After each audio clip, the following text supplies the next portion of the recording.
ইন্নাল হামদালিল্লাহি ওয়াস সালাতু ওয়াস সালামু আলা রাসূলিল্লাহ আম্মা বা'দু ফাউযু বিল্লাহি মিনাশ শাইতানির রাজীম বিসমিল্লাহির রহমানির রহিম ইয়া আইয়ুহাল্লাযীনা আমানু মা লাকুম ইযা ক্বিলা লাকুম ইনফিরু ফি সাবিলিল্লাহ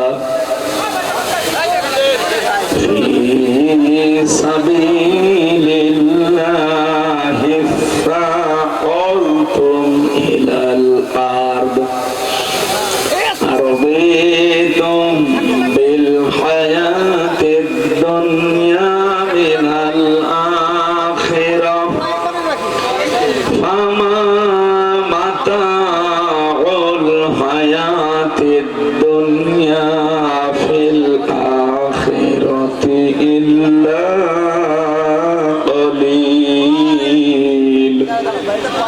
সাদাকতা ইয়া রাব্বানা عن أبي ذر رضي الله تعالى عنه قال قال النبي صلى الله عليه وسلم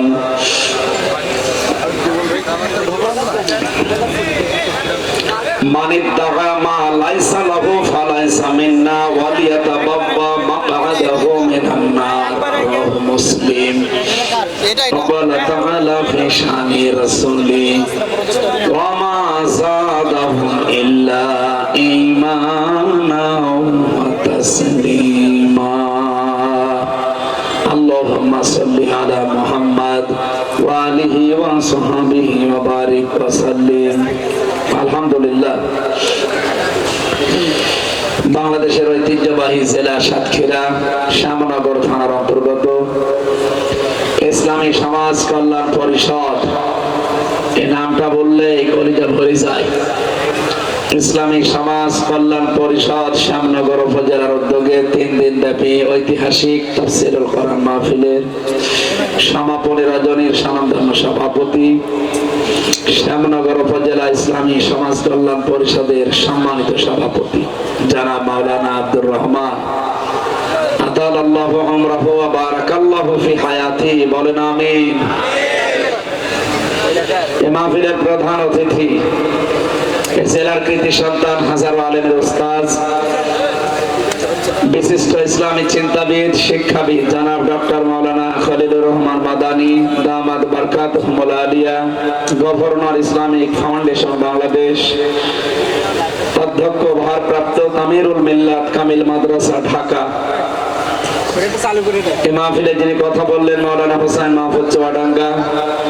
উপস্থিত আছেন এই আসনের বাংলাদেশ জামায়াতে ইসলামী মনোনীত এমপি পদপ্রার্থী বিশিষ্ট ইসলামী চিন্তাবিদ শিক্ষাবিদ রাজনীতিবিদ জনাব নজরুল ইসলাম গাজী আতালাল্লাহু উমরাহু ওয়া বারাকাল্লাহু ফি হায়াতি বলেন আমিন।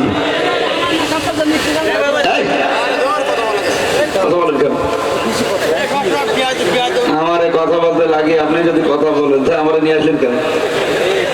কথা বলা যাবে না ভাই, যে যেখানে আছেন একটু চুপ করে থাকেন, আমরা ঘন্টাখানিক কথা বলবো ইনশাআল্লাহ। এমনি মন মেজাজ ভালো নেই। ফিলিস্তিনের যে দৃশ্য এটা দেখে ঈমান যার যাররা পরিমাণ আছে সে ভালো থাকার কথা। তারপরও ওয়ালাকাদ কাররামনা বানি আদম, আল্লাহ তাআলা বলেন আমি বনি আদম সন্তানকে সম্মান দিয়েছি। আল্লাহ কি জানিয়েছেন যে আমি মুসলমানকে সম্মান দিয়েছি, আমি হিন্দুকে? সৃষ্টি জগতের ভেতরে যারা শ্রেষ্ঠ সেই ঈমানদার মানুষদেরকে আজ দুনিয়া থেকে বিনা কারণে বিদায় করা হচ্ছে। আর এর পেছনে যার সমর্থন জোগাচ্ছে এই অভিশপ্ত জাতি ইহুদিদেরকে, 1 নম্বরে মুশরিকরা, 2 নম্বরে খ্রিস্টানরা। 1 নম্বরে যারা সমর্থন দিয়েছে 257টা দেশের ভেতরে অভিশপ্ত জাতি, নিকৃষ্ট জাতি ইহুদিদেরকে, এ পাশে আমাদের প্রতিবেশী দাদা বাবুরা সবাইকে আমরা খারাপ বলি না, কিন্তু যারা এত বড় অন্যায় দেখার পরেও যে মানুষগুলো সমর্থন জানাতে পারে, এই মানুষগুলো যে জাহান্নামে যাবে, আগুনে প্রবেশ করবে, এতে কোনো সন্দেহ নেই। মুসলিম শরীফের যে হাদিসটা পড়লাম, মানিদ দাগা মা লাইসা লাহু ফালাইসা মিন্না ওয়ালিয়াতাবাব্বা মাকআদাহু মিনান নার।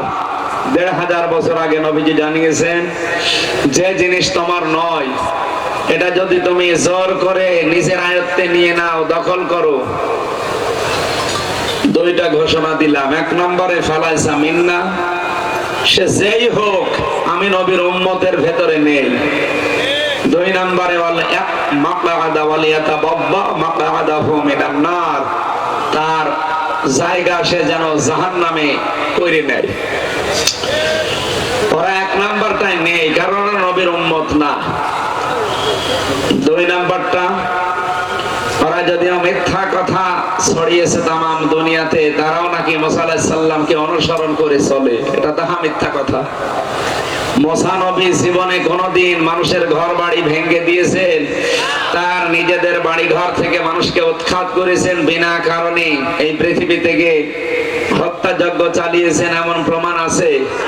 অন্যায় প্রতিবাদ করতে গিয়ে তিনি একজনকে সংশোধনের নিয়েতে একটা থাপ্পড় দিয়েছিলেন, লোকটা মরে গিয়েছিল। কিন্তু সেই নবীর উম্মত দাবিদার ইহুদিরা আজ তামাম দুনিয়ার জন্য একটা ক্যান্সার বলে। আর আপনারা যারা খ্রিস্টান, সবচাইতে বেশি এই পৃথিবীতে আপনারা ২৫০ কোটির উপরে, আপনারা কি করলেন? আপনারা হযরত ঈসা আলাইহিস সালামের নিজের কাছে একটা ছোট্ট পেয়ালা ছিল পানি পান করার, তিনি পানি পান করার জন্য ওইটা পানি তুললেন, মুখে দেবেন, হঠাৎ তাকিয়ে দেখলেন পাশ দিয়ে একটা লোক এসে নদীতে পানি পান করছে, কিন্তু পেয়ালা দিয়ে না, গ্লাস দিয়ে না, নিজের হাত আঁচল করে এইভাবে। চিন্তা করলেন এই লোকটার তো গ্লাসও নেই, আর আমার তো অন্তত গ্লাস আছে। গ্লাসটা, এই পেয়ালাটা নদীর ভেতরে ছুঁড়ে মেরে বললেন, আল্লাহ, দুনিয়ার কোন সম্পদ আমার দরকার নেই। আর আপনারা এই পৃথিবীতে মানুষের সম্পদ গুলো বৈধ অবৈধ বিনা কারণে আত্মসাৎ করার জন্য বিভিন্ন পায়তারা তৈরি করেছে। আমি স্পষ্ট ভাবে নাম নিয়ে বলতে পারি, আজ তামাম পৃথিবী থেকে মানুষের সম্পদ গুলো বৈধ অবৈধ ভাবে ভোগ করার জন্য ১ নম্বরে যারা, তারা এই খ্রিস্টানরা। পৃথিবীর বিভিন্ন জায়গায় তারা ব্যবসা করার জন্য যে শুল্ক গুলো চাপিয়ে দিয়েছিল, ডক্টর মোহাম্মদ ইউনূস গতকালকে যে বিষয়টা ঘটিয়ে ফেলেছে, আল্লাহ যেন এটা সফলতায় পৌঁছিয়ে দেন। আপনি ব্যবসা করবেন, চীনের মতো একটা বৌদ্ধ জাতি, তারা যদি শুল্ক মুক্ত করে ব্যবসার ঘোষণা দিতে পারে, আপনারা পৃথিবীর মোড়ল। কি হয়েছে আপনাদের? আগে আমরা যখন ইতিহাস পড়েছি, সবচাইতে নিকৃষ্ট মানুষের তালিকায় ছিল মুশরিকদের নাম। কারণ এই দুনিয়াতে আল্লাহর বিধান কায়েম করতে গেলে ইহুদি খ্রিস্টান সবচাইতে বেশি মন খারাপ করত মুশরিকরা। ওয়াল্লাযী আরসালা রাসূলাহু বিল হুদা ওয়া দীনিল হক লিইয়ুযহিরাহু আলাদ দীনি কুল্লিহি ওয়ালাউ কারিহাল মুশরিকুন। তিনি, সে আল্লাহ যিনি তার রাসূলকে দ্বীনে হক দিয়ে পাঠিয়েছেন, কি করবেন? লিইয়ুযহিরাহু। এজহার শব্দের শাব্দিক অর্থ আমরা এখানে যারা অনেকে মনে করি এজহার মানে স্পষ্ট করা, এজহার মানে প্রকাশ করা, এজহার মানে না, শুধু এই অর্থগুলো হয় না এজহারের। এজহার শব্দের আধুনিক অর্থ হচ্ছে বিজয় করা। এজহার মানে কি বলেন? বলেন। রাসূলদেরকে আল্লাহ দুনিয়ায় পাঠিয়েছিলেন, তার উদ্দেশ্য ছিল রাসূল এসে দুনিয়ায় যত নিয়ম নীতি আছে সব কিছুর উপরে ইসলামকে বিজয় করবেন। আজ কি ইসলাম বিজয় আছে দুনিয়াতে? বলেন।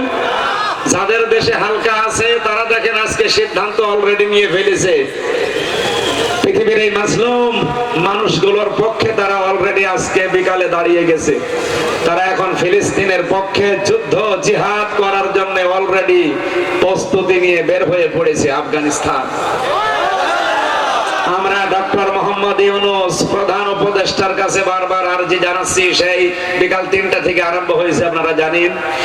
বাংলাদেশ জামাত ইসলামী, ইসলামী ছাত্র শিবির, ইসলামী ছাত্রী সংস্থা সহ এদেশে বহু ইসলামপন্থী যারা, তারা অলরেডি বিভিন্ন কায়দায় আরজি জানাচ্ছে যে আমাদেরও ব্যবস্থা করে দেন। আমরা এই জিহাদে শরীক হয়ে অন্তত জান্নাতটা কনফার্ম করে নেই। অন্য কোন ভাবে মারা গেলে আপনি জান্নাত পাবেন এই গ্যারান্টি নেই, কিন্তু জিহাদের ময়দানে যদি জিহাদ করে মরতে পারেন, আপনি যদি শহীদ হয়ে যান, আপনি যে জান্নাত পাবেন এতে কোনো সন্দেহ নেই। মাতা ওয়ালাম ইয়াগজু ওয়ালাম ইউহাদ্দিস বিহি নাফসাহু মাতা আলা শুবাতিন মিনান নিফাক, মুসলিম শরীফের হাদিস। যে ব্যক্তি অবস্থায় মারা গেল, যার মনের ভেতরে আকাঙ্ক্ষা তামান্না ইচ্ছা ছিল না যে আমি জিহাদ করব, সে যেন মুনাফিক হয়ে মারা গেল। এই জন্য ডক্টর শফিকুল ইসলাম মাসুদ হাফিজাহুল্লাহ, আমিরে জামাত ডক্টর শফিকুর রহমান হাফিজাহুল্লাহ সহ বহু মানুষকে আজকে বিকাল 3টার পর থেকে আমরা আহ্বান জানাতে দেখছি। তারা সবাই বলতেছে প্রধান উপদেষ্টার কাছে আরজি জানাচ্ছে যে আমাদের একটা ব্যবস্থা করে দেন, আমরা এই জিহাদে শরীক হতে চাই। আমরা চাই না, এই কথা বলেন না কেন? এতে যদি নাও চান, অন্তত একটু এখানে শোনান, চান কিনা? আল্লাহ এই হাতগুলো যেন ইব্রাহিম আলাইহিস সালামের সাথে কবুল করেন। সম্মানিত সাতক্ষীরাবাসী, আপনারা শুনছিলেন যে এটা বাংলাদেশের দ্বিতীয় ফিলিস্তিন, কারণ এখানে ওই 15.5 বছরে গাজার মতো অত্যাচারী ফিরাই হয়েছে। বহু মানুষের বাড়ি ঘর ব্যবসা প্রতিষ্ঠান বুলডোজার দিয়ে গুড়িয়ে দেওয়া হয়েছে। 15.5 বছর পরে হলো আল্লাহ এই গজবটা 2025 সালে ফেব্রুয়ারির 5 তারিখে নাজিল করেছিলেন আযাবুল বুলডোজার। 32 নাম্বার থেকে শুরু হয়েছিল, বাংলাদেশে বহু জালেমের 33 নাম্বার হয়ে গেছে। এক কথা বলেন, আমরা আযাবুল বুলডোজার আবার চাচ্ছি। রব্বুল আলামিন, তুমি আবরাহাকে যেভাবে ধ্বংস করেছিলে, ফেরাউনকে ধ্বংস করেছিলে, নমরুদকে ধ্বংস করেছিলে, কারুনকে ধ্বংস করেছিলে, তুমি যেমন রহমান, তুমি যেমন গফুর রহিম, তুমি তো কাহার এবং জাব্বার। কি কথা বলে? তোমার শুধু রহমান আর রহিম আমরা দেখতে চাই না, এখন আমরা দেখতে চাচ্ছি এই কাফেরদের বিরুদ্ধে কাহার আর জাব্বার। তুমি একটু দেখাও, চর্মচক্ষে যেন অন্তত দেখতে পারি যে পৃথিবীর মানচিত্রে ইসরায়েল বলে কোন দেশ আর নেই। এটা আমরা দেখতে চাই না।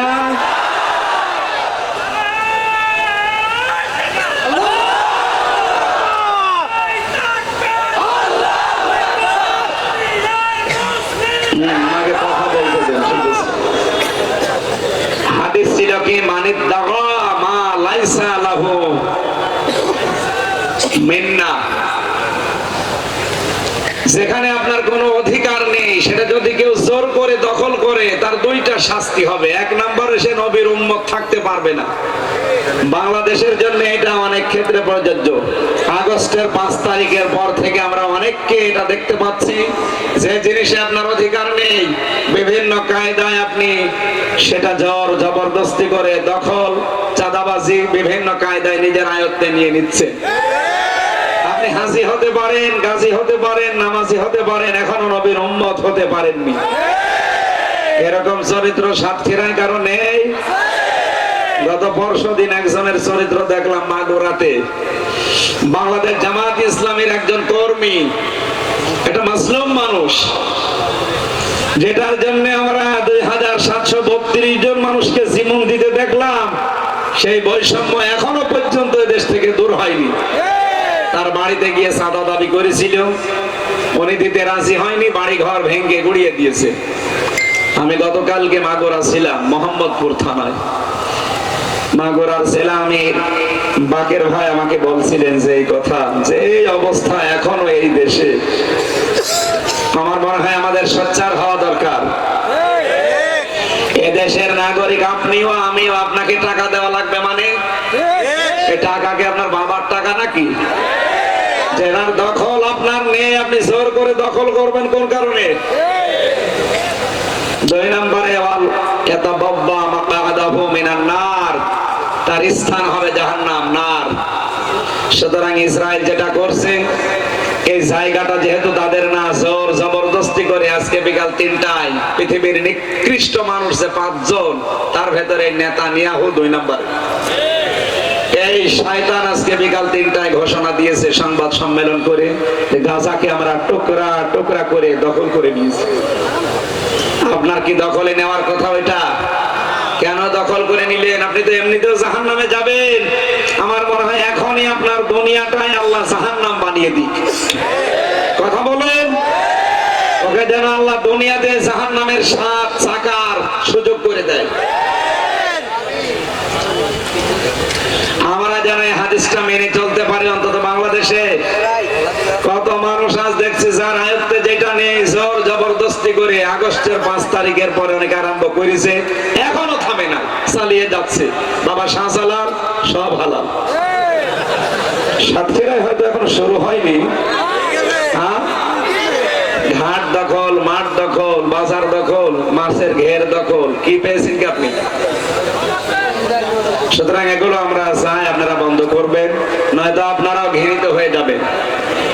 বাংলাদেশে বহু মানুষ আমরা দেখছি, একটা মাসলুম সংগঠন, তারাও জাতীয়তাবাদী দল বিএনপি, তাদের নাম নিয়ে আজ কিছু মানুষ উঠে পড়ে লেগেছে তাদেরকেও পচিয়ে ফেলার জন্য, ডুবিয়ে ফেলার জন্য।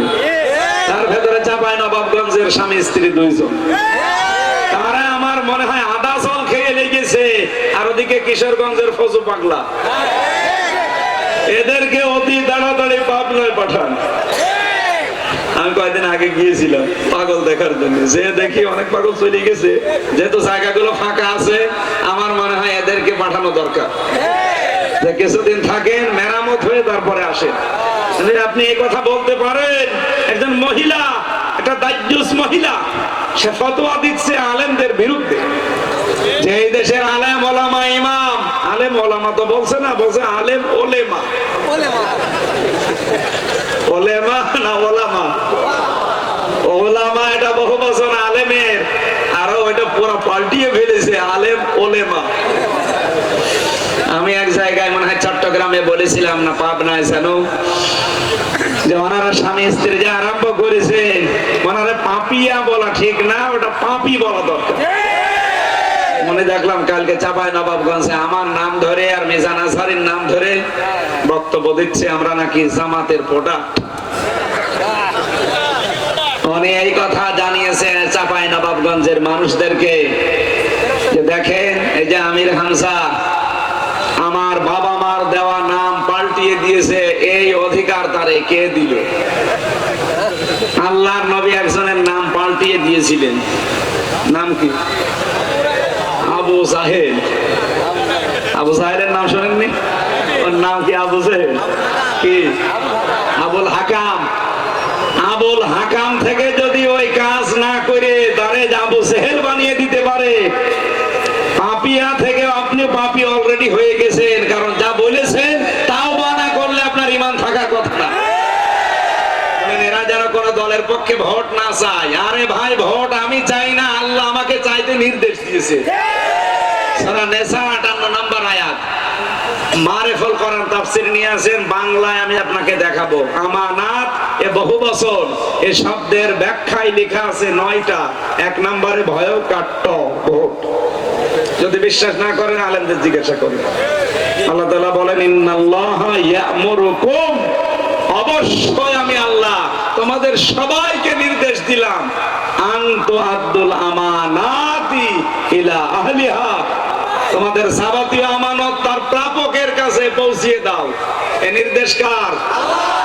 এই শ্যামনগর এলাকায় যারা নির্বাচন করবে, 10 জন যদি ক্যান্ডিডেট যারা এমপিতে, যার দ্বারা মানবতার কাজ হবে, ইসলামের কাজ হবে, আল্লাহর কাজ হবে, ও যদি আপনার বাবা নাও হয়, আত্মীয় নাও হয়, এই আয়াত অনুযায়ী তাকে আপনাকে ভোট দেওয়া লাগবে। এটা রায়, এটা সমর্থন, এটা একটা ইবাদত।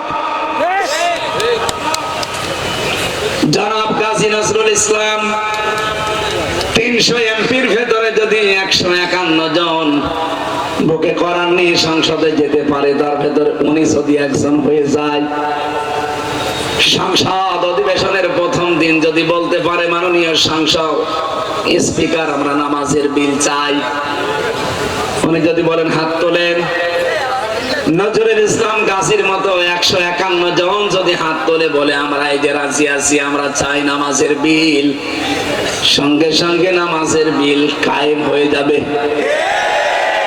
পরের দিন 18 কোটি মানুষ এই দেশে নামাজ পড়তে বাধ্য, কারণ সংসদে পাশ হয়ে গেছে।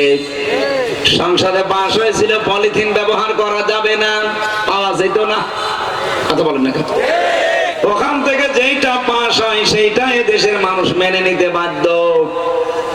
18 কোটি মানুষ যখন নামাজ আরম্ভ করবে, আপনি হয়তো নজরুল সাহেবকে একটা ভোট দিয়েছিলেন, 18 কোটি মানুষ নামাজ পড়লে যে সওয়াব হয় ওই সওয়াব আপনি এক এক দিনেই পেয়ে যাবে। এটা দুনিয়ার কাজ হয় কি করে? এই ভোট চাওয়া এটা দুনিয়ার কাজ। অনেকে বলে না এটা ব্যবসা, ধর্ম ব্যবসা। এটা যদি ধর্ম ব্যবসা হয় তা আপনি যেটা করছেন ওটা কি বলেন? এ জাতিকে আর ধোঁকা দিয়ে বোকা বানানো যাবে বলেন? আর আমি যে ভোটের কথা বলি এটা আমাকে বানিয়ে বলি, বলে হাদিহি সাবিলি আদউ ইলাল্লাহ। আল্লাহ পাক বলেন, নবী আপনি বলেন যে এইটাই আমার পথ, আলা বাসিরাতিন। আমি মানুষকে ডাকি, আন্দাজে ডাকি না, বাসির আমি দেখে শুনে ডাকি। আনা ওয়া মান ইত্তাবানি, শুধু আমার কাজ না, আমি নবী তো এই কাজ করি, আল্লাহর দিকে মানুষকে ডাকি, আর আমার অনুসরণ যারা করে তাদের একই কাজ। যেহেতু আমরা নবীর অনুসরণ করে চলি, এজন্য আমাদের একই কাজ। সুতরাং ভোট চাওয়া এটা আপনার কাছে দুনিয়ার কাজ হতে পারে, আমার কাছে এটা আখিরাতের কাজ। কথা বলেন। ওনারে বাদ দিয়ে যদি আমি ফজু পাগলারে দেই, এ পাগলা সেই তো প্রথম দিন যদি বলে মাননীয় স্পিকার সমান অধিকার দেওয়া লাগবে, এই জন্য আমার একটু ডাল খেতে মন চায়, আমি ডাল খেতে চাই, উনি যদি বলে হাত তোলেন, 151 জন যদি ডাল খর এই 300-র ভেতরে হয়ে যায়, ওরা যদি হাত তোলে ডাল খাওয়া এটাও কিন্তু পাশ হয়ে যাবে। পরের দিন যারাই ডাল খাবেন, আপনি হয়তো ভোট দিয়েছিলেন ফজু পাগলাকে মাত্র একটা, 18 কোটি মানুষ ডাল খেলে যে গোনা হবে ওই এক গোনা প্রতিদিন আপনার আমলনামায় যাবে। এইটা আমি বানালাম। সূরা বাকারা কি সূরা নিসা 5 নম্বর পারার 10 নম্বর পৃষ্ঠার 10 নম্বর লাইনের 85 নম্বর আয়াতে আছে, মাইয়াশফা শাফাআতান হাসানাতাই ইয়াকুল্লাহু নাসীবুম মিনহা ওয়া মাইয়াশফা শাফাআতান সাজ্জিয়াতাই ইয়াকুল্লাহু কিফলুম মিনহা ওয়া কানাল্লাহু আলা কুল্লি শাইইন মুকিতা। বলেন আল্লাহু আকবার। রব্বুল আলামিন বলেন, কেউ যদি কোনো ভালো কাজে সুপারিশ করে, সহযোগিতা করে, সাপোর্ট দেয়, ওই লোকটা ভালো কাজ করে যে সওয়াব পাবে, আপনি শুধু সাপোর্ট দিয়ে সেই সওয়াব পাবেন। আমি তো এইটাই চাই, কোন মানুষ যদি অন্যায় কাজ করে আর আপনি যদি সাপোর্ট দেন, অন্যায় কাজ করে যে গুনাহ হবে, সাপোর্ট দিলে একই গুনাহ হবে। আরে ভাই, ভালো কথাটা বোঝাতে গিয়ে যদি আপনার কাছে আমি কালার হয়ে যাই, যা মনে করেন করেন, কিন্তু আমি যেটা বুঝেছি কোরআন থেকে এটা আমি মানুষকে বোঝাবই। নবীজি বলেন, একটা বাক্য যদি তোমার জানা থাকে ওইটা পৌঁছিয়ে দাও। আমি যদি এইভাবে বুঝেছি কোরআন, আমি নিজে পেয়েছি তাফসিরে মারিফুল কোরআনে আমানত মানে ভোট, আমি বলবো না কেন? বলেন। কিয়ামতের দিন নজরুল সাহেব যখন উঠবে, আমলনামা হাতে দেওয়ার পরে দেখবে এর ভেতরে হজের সওয়াব লেখা। রব্বুল আলামিন, আমি তো জীবনে হজ করিনি, হজের সওয়াব দেওয়ার ফেরেশতারা মনে হয় না জেনে লিখেছে। আল্লাহ পাক বলেন, নজরুল আমি জানি তুমি হজ করনি, দুনিয়াতে এমন মানুষকে তুমি রায় দিয়েছো, ভোট দিয়েছো, সমর্থন দিয়েছো, এই লোকটা এমপি হওয়ার পরে সংসদে হজ করার জন্য যত রকমের সহজ পন্থা আছে সবগুলো উপস্থাপন করেছিল। পাশের দেশ ইন্ডিয়া থেকে হজে যেতে যদি মাত্র 2,20,000 টাকা লাগে, আমাদের দেশ পাশাপাশি, অথচ দেশে 7.5 লাখ টাকা লাগবে কোন কারণে বলেন? এই সিন্ডিকেটকে ভেঙে দেওয়ার জন্য এরকম নজরুল 151 জন লাগবে, কথা বলা লাগবে।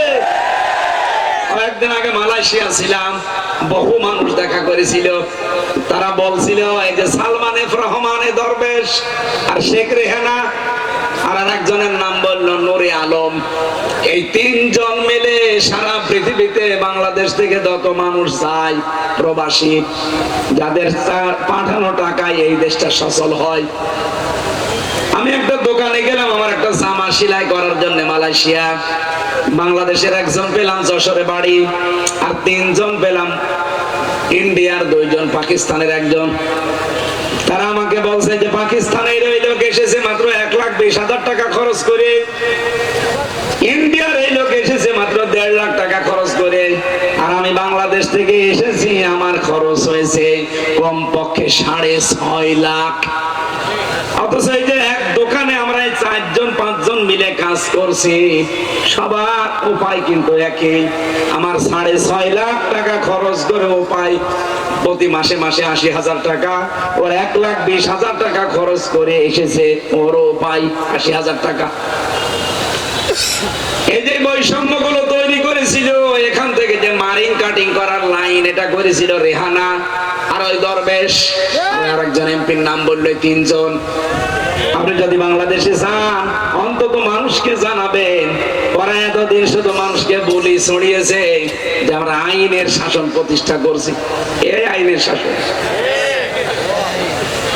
কত দুর্নীতি করেছে আপনি এখন একটা একটা করে সব দেখতে পাবেন।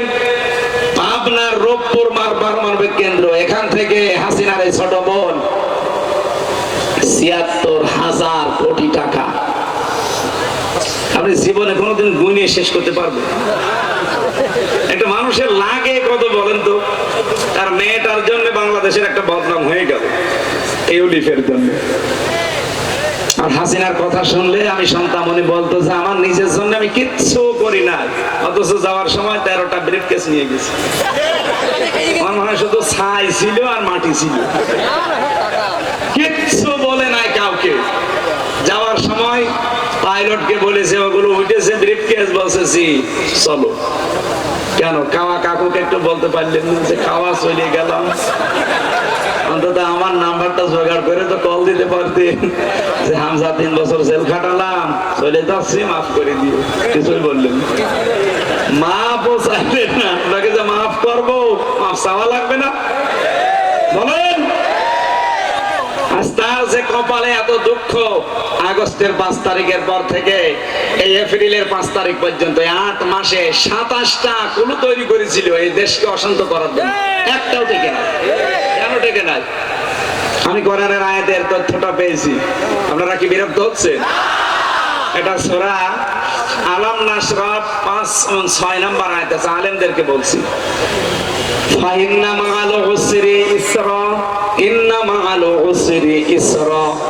2 বার আল্লাহ এক আয়াত বললেন। আপনি দেখেন মাআ এই শব্দের পরে আল্লাহ উসরুন দিয়েছেন, এর আগে আলিফ লাম দিয়েছেন।